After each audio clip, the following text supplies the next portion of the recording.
Halo semua, assalamualaikum warahmatullahi wabarakatuh.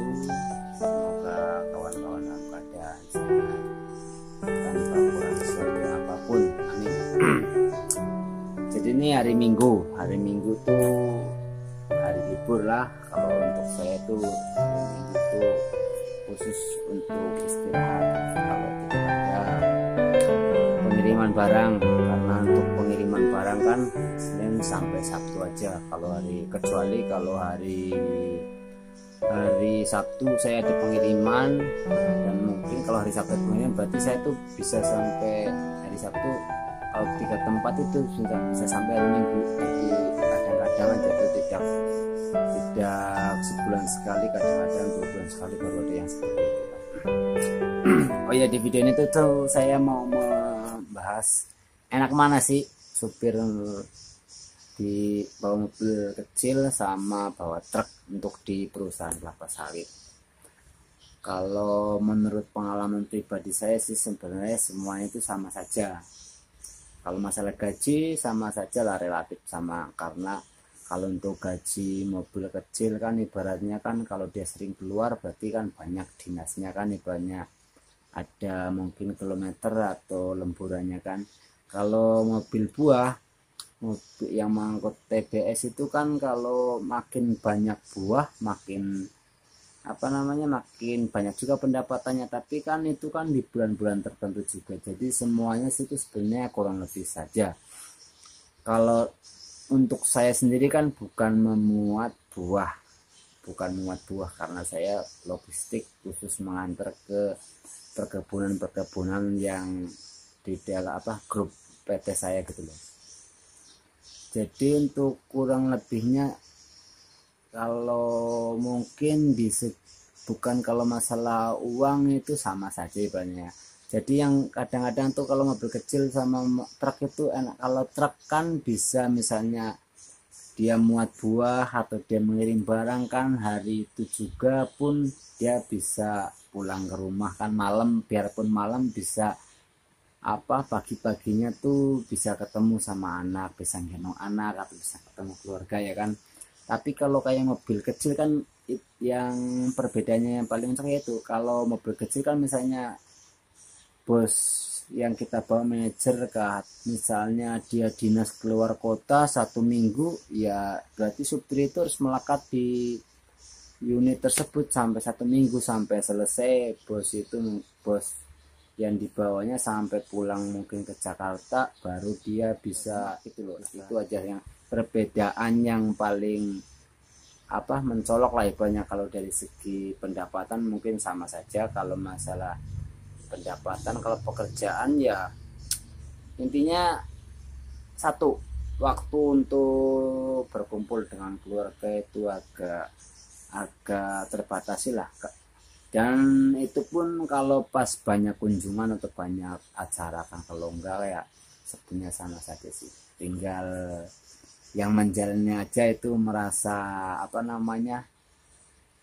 enjoy atau pembawaannya nggak suka ya mau gimana pun tetap tidak ada tidak tenang gitu kan.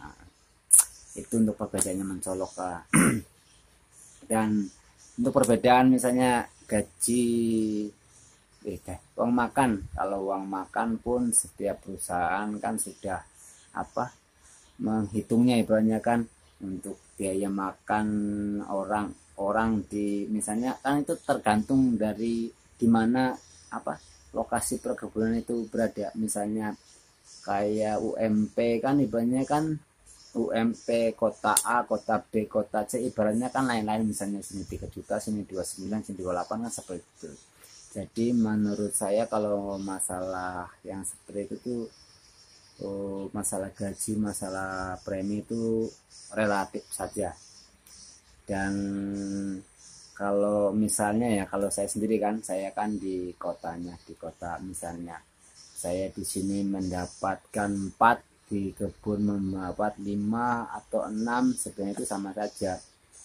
Kenapa bisa sama saja? Karena gini, yang contoh yang paling gampangnya saja misalnya rokok di sini misalnya kan 24 atau 25 kan, di sana sudah mungkin lah 30.000 kalau nggak 29 kan, kali misalnya sebulan, kalau sehari satu bungkus berarti kan sebulan kan 30 hari, ini 5.000 udah 150.000 kan.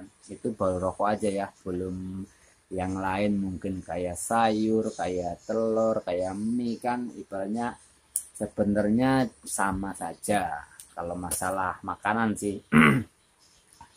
Kalau masalah yang lain kayak mungkin kalau tempat tinggal, memang kalau tempat tinggal kan kalau di perkebunnya kan tempat tinggal, listrik, air itu kan ya gratis. Kalau saya di sini nggak ada.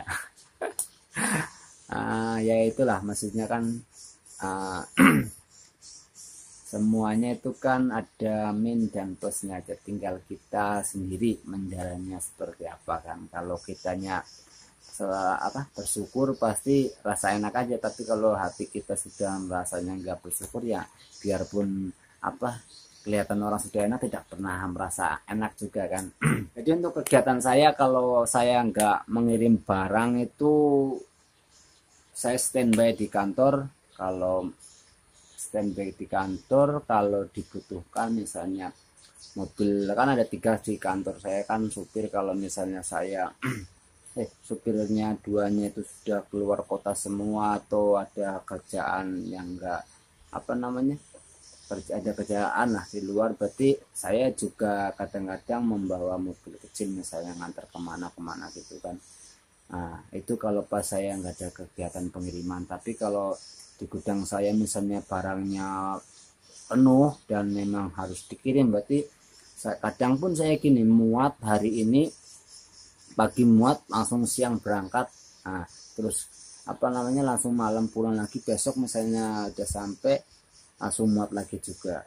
Mungkin kawan-kawan mikir nggak capek kah seperti itu? Sebenarnya ya capek, tapi kan kita bisa mengaturnya. Misalnya kan oh iya, kalau sekarang kan nggak, kalau kayak BM kan bukan BM itu maksudnya bongkar muatnya ya. Kalau muat kan di kantor kan sudah pakai tenaga luar, bukan supir ikut membantu, jadi agak lumayan nggak terlalu nggak terlalu capek.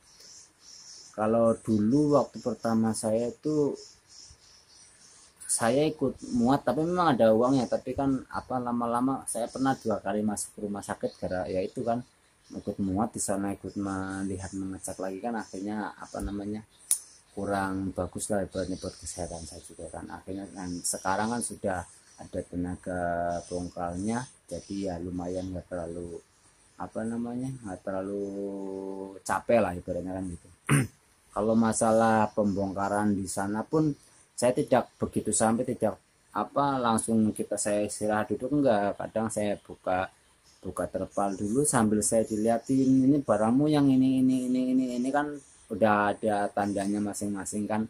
Takutnya tuh bukan barang untuk yang tempat ini saya turun di sini, mereka turunkan saya nggak lihat, akhirnya kan nanti pas bongkar di tempat yang satu lagi nggak ada barangnya, nah kan nanti pulang lagi jadi menyita waktu. Iya, kalau misalnya saya ngirim sampai sana sore pun kadang kan dari kantor saya sudah mengabari kan, misalnya saya hari ini rutenya ke sini, jadi mungkin kalau saya belum datang pun mereka menunggu, karena dan kalau nggak sudah sampai di lokasi kadang mungkin kan saya ambles pun saya kan mengabari ke kantor saya dulu kan, baru mengabari orang kebun gitu.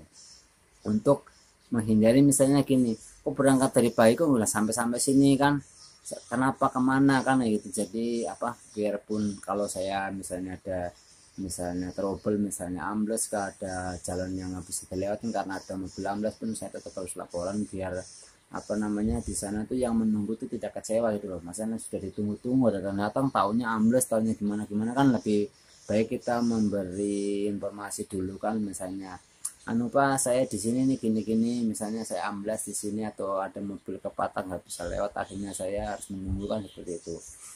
Dan untuk oh iya, kalau saya pengiriman barang, kalau nginep pun di sana ada disediakan mes untuk tidur para driver, misalnya dari Palangka misalnya ngirim ke situ kan, misalnya tidur di kemalaman di situ, istirahat itu pun ada tempatnya. Begitu juga untuk mobil-mobil kecil sama saja, semuanya ada juga di situ kan. Untuk itu ya ada pengirim, ada mesnya. Dan kalau mungkin teman-teman ada yang mau melamar mau pingin jadi supir di perusahaan kelapa sawit, ya yang pasti ya persyaratannya sebenarnya gampang aja, ya SIM, ijazah, KTP, sama mungkin kalau ada pengalaman kerja atau apa kan.